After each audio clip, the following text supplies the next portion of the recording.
Welcome to Our Girl Relationships. On this channel, we talk about problems people face in their day-to-day lives. Let's start with a video. I got married to this man after dating him for 4 years. I've known him since university as he was my senior, and we started talking when he was in his last semester. When we started dating, he'd already graduated. He would pick me up from university, and then we'd go roaming around the city and sometimes for long drives. He was that rich brat who was everyone's crush but would only interact with selective people, which made him more attractive. He joined his dad's office right after graduating and asked me if I wanted to move in with him. I was still staying with my parents, and when I told them that I wanted to move in with my boyfriend, they told me that they would like to meet him first. When I introduced my boyfriend to my parents, they did not seem convinced and told me that he did not appear to be responsible or mature enough. I was head over heels in love with him, so I didn't pay any attention to what my parents said and moved in with him. Everything was fine, and to be honest, I was living a dream. My boyfriend was so caring, and he would keep surprising me with surprise dinner dates and expensive gifts.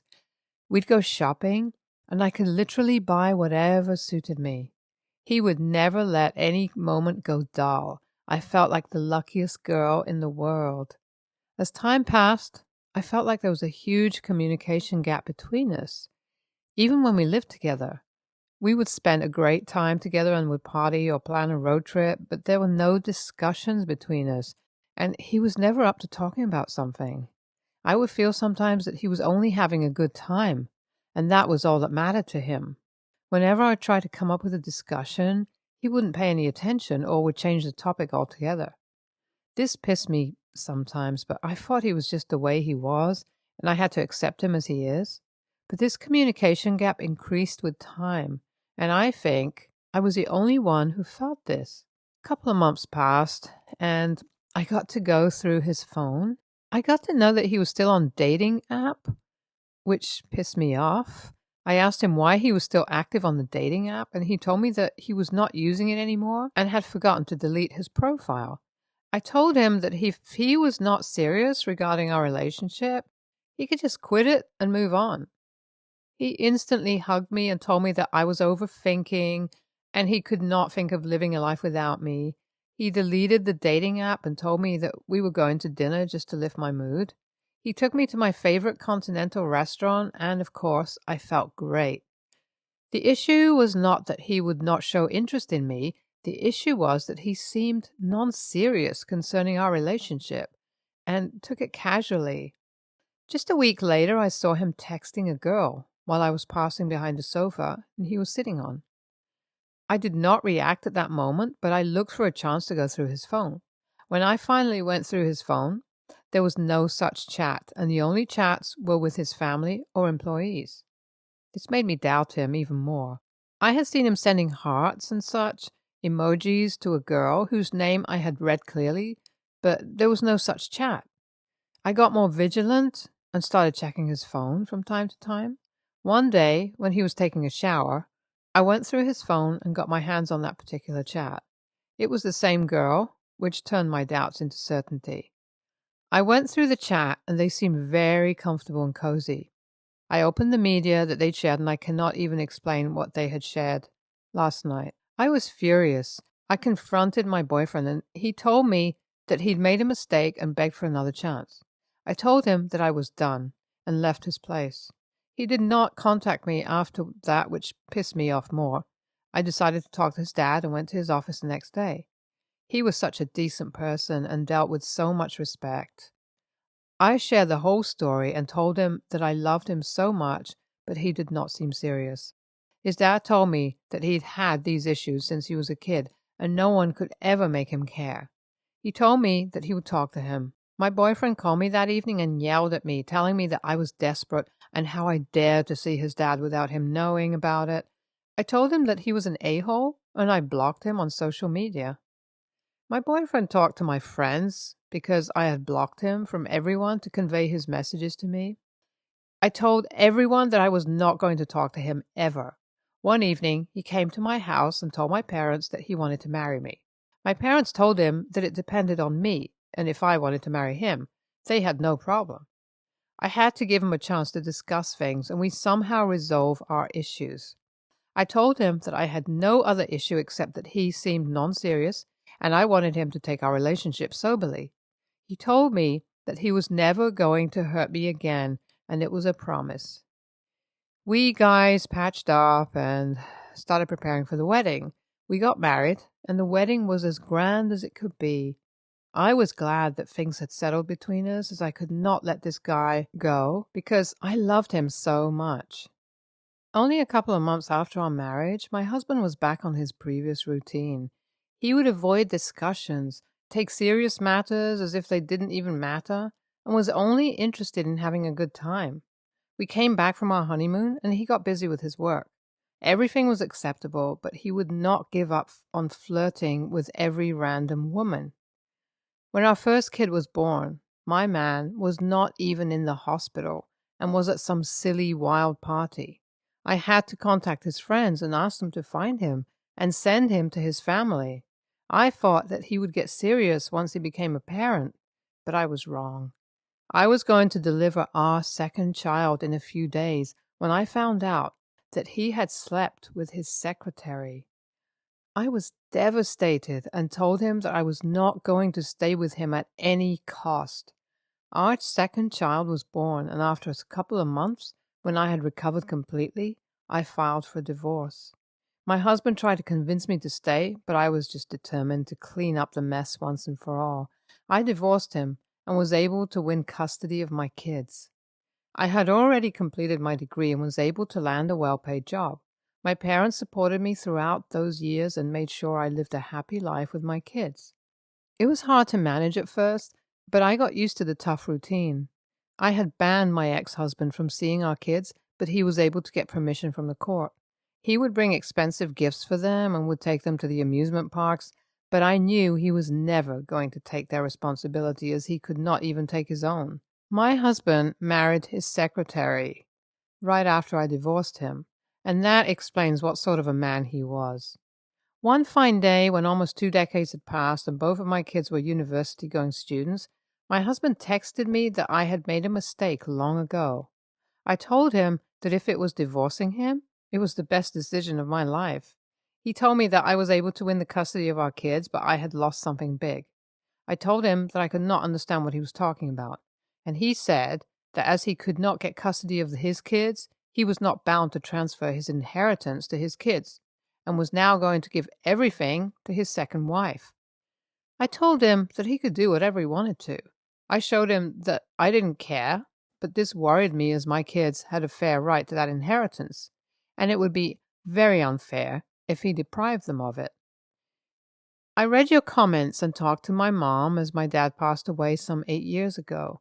My mom told me the same thing as you guys had said, that I should keep my ego aside and discuss the matter with my ex-husband, as there was no other way I could make him give inheritance to our kids. I could not convince myself to talk to him and beg for something, but it was a matter of my kids' future. I called him and told him that I wanted to see him. He told me that he would come over and we would talk, so I invited him for lunch, and as my kids would be away at that time. My ex-husband came and I told him that the conflict was between us and he could not make our kids suffer like that. I told him that depriving our kids of the inheritance just because we did not like each other would be absurd. He somehow understood what I meant and told me that he would think about it and left after having lunch. I told my kids that they had to take the stand for themselves, as they deserved inheritance from their dad, so if they went to him and talked about the matter, it might build pressure on him, and also he would definitely consider what his kids would say. My kids went to see their dad and conveyed how they needed his support for their future, and there was no one else that they could expect anything from. They told me that their dad had promised to give them his inheritance, and I guess he would stick to his word. NTA!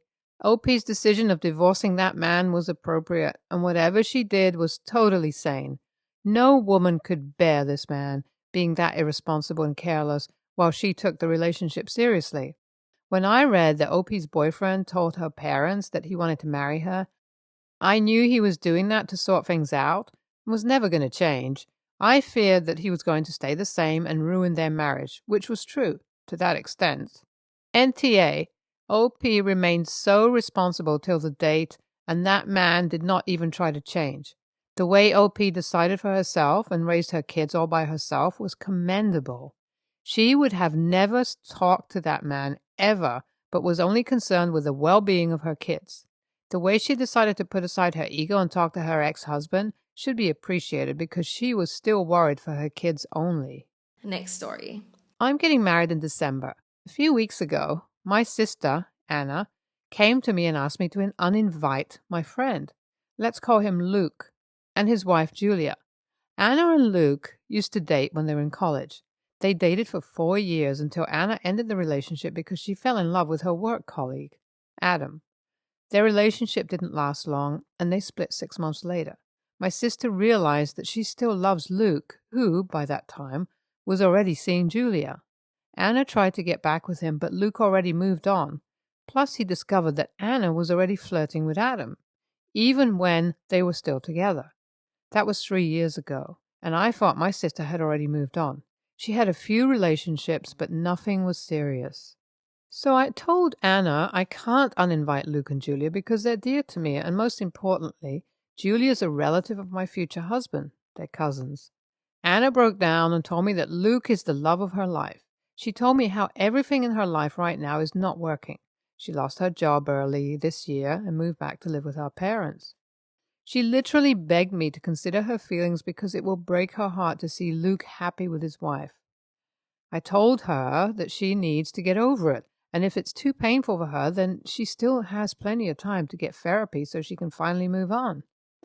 I said my wedding day is meant to be about me and my future husband, and I'm not uninviting anyone in my guest list. Anna stormed off and has not spoken to me since. Well, yesterday Mom called me and said I need to listen to my sister as she's depressed and in a very vulnerable state right now. I didn't know that my sister is depressed, so I told Mom I'm sorry and I can recommend a good psychiatrist to help Anna. Mom said she's already on medication, and as a family, I need to be a good support system for my sister. She said if I don't change my mind, then I should not expect my sister to be there on my wedding day. I am so confused right now. I want my sister to be there, and I want to help her with her mental illness, but I also want Luke and Julia to be at my wedding. I mean, there's plenty of time, and maybe come December, Anna's mental health might have improved. AITA? Anna dumped Luke for another man. When Anna regretted it, Luke refused to have her back. So Anna wants Luke uninvited from your wedding. You are NTA. Anna played a stupid game and won a stupid prize. Don't let her blackmail you. Besides, given that Luke's married to your fiancé's cousin, they're probably his guests as much as yours. To add, if Anna doesn't get over this, I don't know what is underlying it, and neither do you, but it's amazing how often people forget that they have promised to never speak to you again when you don't chase after them. Be prepared for the possibility of Anna demanding that Luke and Julia are barred from every family function you and your husband host for the rest of your lives. And don't give in then either. NTA, it's your wedding day, not hers. She's mad because she lost the love of her life, playing stupid games, and she's not willing to face it. Your mom needs to butt out of this. If your sister is unwilling to accept that her actions have consequences in this regard and put up with it for one day, doesn't say much about how much she loves and respects you. Next story. This happened a few years ago, and she's still super mad at me. So, as a backstory, when I, a 26-year-old female, was growing up, being sick was super shameful, like good people don't get sick and stuff like that. We had a rule that stated if you were able to do anything, you were able to go to school. Like if I was able to read, watch TV, or play Mario, I had to go to school. So I was literally sent to school with dangerously high fever several times because I watched TV under several blankets at home. We were also never allowed to miss more than one day of school. I have a very different approach to health than my parents, and I have some sort of serious medical issues, and because of that, I visit the doctor at least twice a year. My parents think that's absolutely ridiculous, and they constantly tell me to just suck it up or that I'm wasting money and so forth. On our last phone call, my mother told me super proudly that she had not been to a doctor for 4 years because proper people don't need to. During this time, she has been sick, BTW, and she's had issues that really should have been treated. In short, I told her that I won't apologize for taking care of myself. Just because she doesn't take care of herself properly doesn't mean that's the way to approach one's health. And not properly caring for oneself is not something to be proud of. I also brought up a bunch of issues that she's had that could have been fixed by seeing a doctor. I think she found me to be extremely condescending, and I think I was too. I was just super mad, and she didn't deserve that, but I think I was right, and it was after she basically scolded me for like half an hour for doing something that is necessary for my health. So I don't think I should apologize this time, but I could be wrong, so AITA? Holy shit. The comments in this post seriously made me cry, almost all of them. I never even imagined that this could be a form of abuse. My current health problems are, as some of you suspected, because I went without medical supervision for so long. I've never even thought that it was anyone's fault but my own for having such a frail body. You've seriously given me a lot to think about. Thank you for all your comments, especially the painful, honest ones. I think I really needed that. Since a lot of you have asked, my parents are very well off, so money is not an issue. Neither is being away from work. NTA, she neglected your healthcare as a child. That's nothing to be proud of. If she wants to play stupid games and win stupid prizes for herself, let her. What she did with you and your siblings is not okay, and also could have potentially made other kids sick too. Child neglect is not okay.